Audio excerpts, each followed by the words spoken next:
Hello guys, आप सभी का स्वागत हमारे एक वीडियो में। तो आज की स्टूडियो हम लोग क्लास 9 का chapter number 2 shaping of the earth surface जानेंगे। हम लोग आज की स्टूडियो में जानेंगे कि वेदरिंग का इम्पोर्टेंस क्या है। हम लोग वेदरिंग जान चुके हैं कि वेदरिंग एक प्रोसेस है जिसमें बड़ा पत्थर छोटे पत्थर में कन्वर्ट हो जाता है। तो मैं आपको बता दूं, weathering is a process in which big stones convert into small pieces of rocks और stones. It is known as weathering. हम लोग आज की स्टूडियो में जानेंगे कि वेदरिंग का इम्पोर्टेंस क्या है। तो चलो शुरू करते हैं। तो मैं आपको बता दूं, अगर आपने पिछले लेक्चर का वीडियो नहीं देखा तो बता दूं, अर्थ सरफेस का मतलब होता है कि धरती का जो जमीन है उसका शेप ऐसा क्यों हुआ कि कहीं पे ऊंचा है कहीं पे नीचे है, वो क्यों हुआ, वही हम लोग जानेंगे इस चैप्टर में। तो चलो शुरू करते हैं। तो इधर इसको ही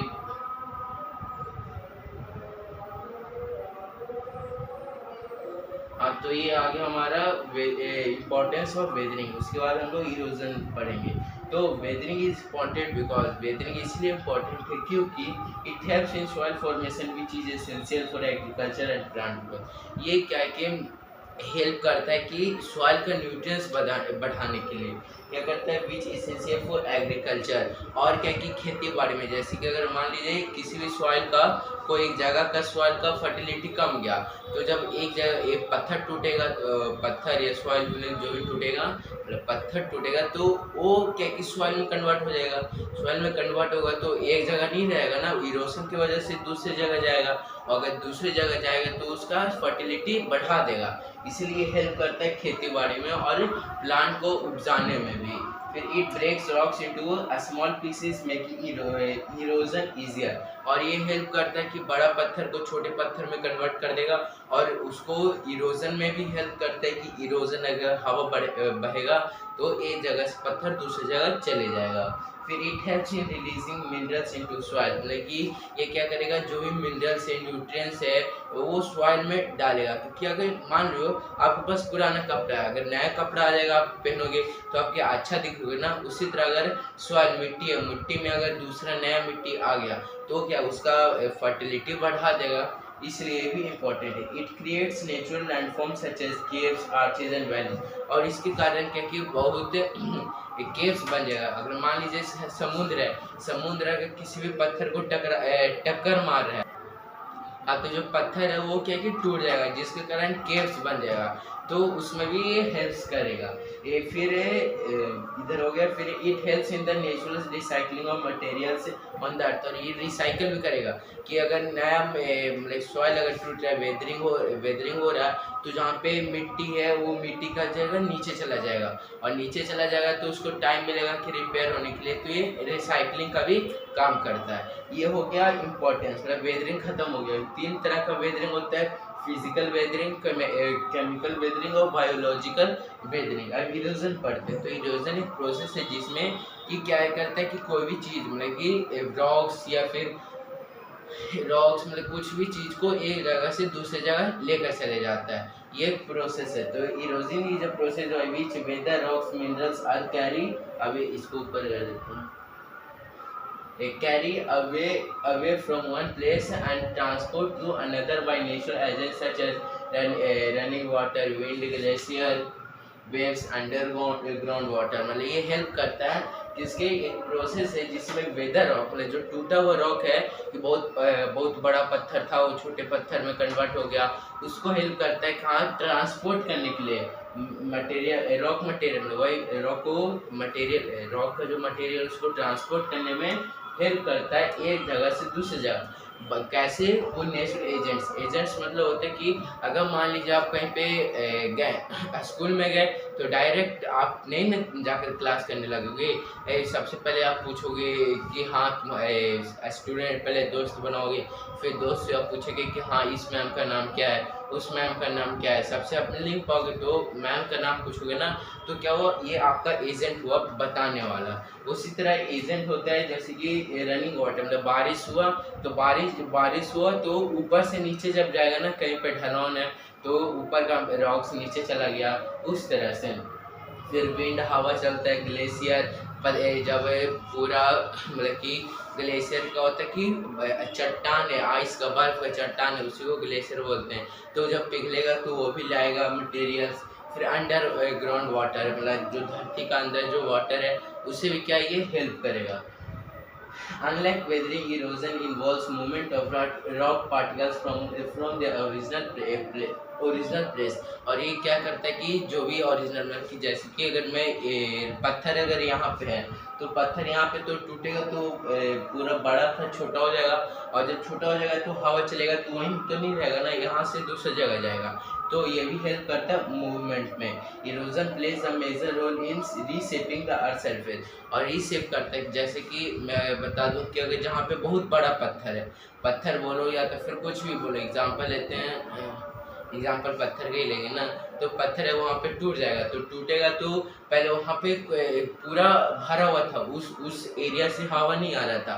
अब वो पत्थर टूट गया तो उस एरिया से भी हवा आएगा ना, इसलिए ये रीशेप करता है अर्थ सरफेस को। It removes loose rocks particles, transport them over short और long distance and deposit them in new location. और ये क्या करता है कि तुरंत या फिर बहुत टाइम पे हवा चल रही है, यहाँ लग गया, लगी यहाँ से यहीं तक आया, यहाँ से यहीं तक आया, कोई यहाँ से चला गया बॉम्बे दिल्ली कहीं पे भी चला जाएगा, तो उतना नहीं जाएगा, तो कुछ देर पर उड़ते दिखाई देगा। तो ये भी क्या कि हेल्प करते हैं इरोजन। तो किधर थे, हाँ, new location. Over time this continuous process lead to the formation of various landform such as valleys, river, plains, deltas and coastal features. तो नेचुरल प्रोसेस लैंडफॉर्म बन जाएगा, कहीं पे ऊंचा हो जाएगा, कहीं पे नीचा हो जाएगा, ये हो जाएगा। तो अब हम इम्पोर्टेंस ऑफ इरोजन जानते हैं, इम्पोर्टेंस ऑफ वेदरिंग जान लिए, अब इम्पोर्टेंस ऑफ इरोजन जानते हैं। It helps in the formation of platform such as valleys, canyons and beaches. मतलब ये हेल्प करता है वैलीज के फॉर्म में। वैली मतलब कि जहाँ पर ऊंचा हुआ है कुछ इस प्रकार का स्ट्रक्चर हो। It contributes the soil formation by breaking through rocks and transporting sediment. और क्या कि जो रॉक्स है, पत्थर है, वो एक जगह से दूसरे जगह लेकर जाएगा, इसमें हेल्प करता है। It helps shaping reverse course and land flood plains which are useful for agriculture। जैसे कि मान लीजिए यहाँ से नदी बह रहा है, तो क्या होगा कि वहाँ पे जो पत्थर है वो टूट गया, तो दूसरा दिशा में जाएगा, तो दूसरे दिशा में जाएगा, तो मान लीजिए उधर खेत है, वो खेत में चला गया पानी, तो क्या है किसानों के लिए अच्छा ही हुआ ना, इसमें भी हेल्प करता है। It transport minerals and nutrients from one place to another enriching the soil in different region। और मतलब जहाँ पे सॉइल जा भी नहीं सकता, पत्थर जा भी नहीं सकता, वहाँ तक इरोजन की मदद से जा पाएगा। It plays a role in the natural cycle of landscape development by wearing down highlands and filling lowlands से। तो ये क्या करेगा, नेचुरल साइकिल होता है कि जहाँ पे कम न्यूट्रिएंट्स है वहाँ पे ज़्यादा चला जाएगा, ज़्यादा होगा, जहाँ पे न्यूट्रिएंट्स है नहीं वहाँ पे भी चला जाएगा, और जहाँ पे है वहाँ से दूसरी जगह चला जाएगा। तो ये हम लोग डिफरेंस एक और देखते हैं वेदरिंग और इरोजन में।